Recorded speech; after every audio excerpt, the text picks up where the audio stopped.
slavnostní události, diamantové svatbě manželů Waltra a Margity Schittlerových, kteří spolu sdílejí život už neuvěřitelných 60 let. Své ano si poprvé řekli 23. října 1965 ve Stanovicích. A od té doby společně kráčejí životem plným lásky, věrnosti a rodinné soudržnosti. Dovolte mi, abych vám při této slavnostní příležitosti představila oddávajícího pana Petra Pokorného, zastupitele obce Kačice. Pane oddávající, představuji vám zde přítomné manžele, pana Waltra Schittlera a paní Margitu Schittlerovou. Svědky tohoto obřadu jsou paní Tereza Sekulov a pan Karel Zíka. Tento sváteční okamžik vás prosím o pronesení několika slov k manželům Schittlerovým a k jejich svatebním hostům. Takže jsem rád, že můžu u vás pronést pár nějakých blahopřání k vašemu významnému jubileu. Vážení novomanželé, je mi ctí promluvit k vám při oslavě 60 let vašeho společného života. 60 let není jen číslo, ale příběh dvou lidí, kteří si před 6 desítkami let řekli ano a od té doby kráčejí životem ruku v ruce.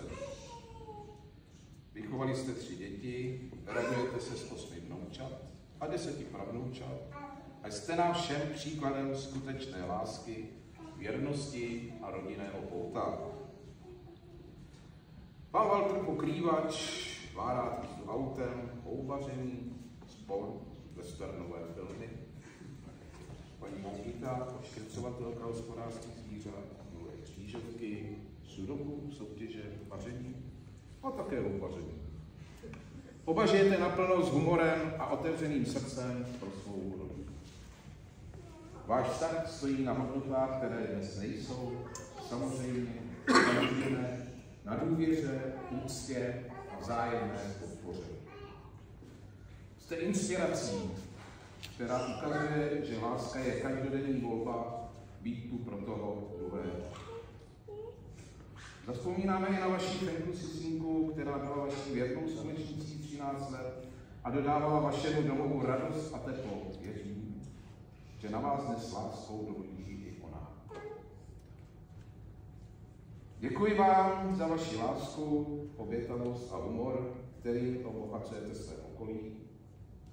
Přeji vám hlavně zdraví, klid a radost do dalších let. A ať vás stále provází láska a pohoda, která z vás obou vyzařuje. A teď mi dovolte, abych v rámci symbolického obnovení vašeho manželského slibu provedl obřady hodné svatby. Táži se vás, pane Waltře Schittlere, zda chcete dnes a na tomto místě slavnostně a symbolicky potvrdit své manželské ano, které jste před 60 lety dal paní Margitě Schittlerové rozené Zemňákové. Děkuji.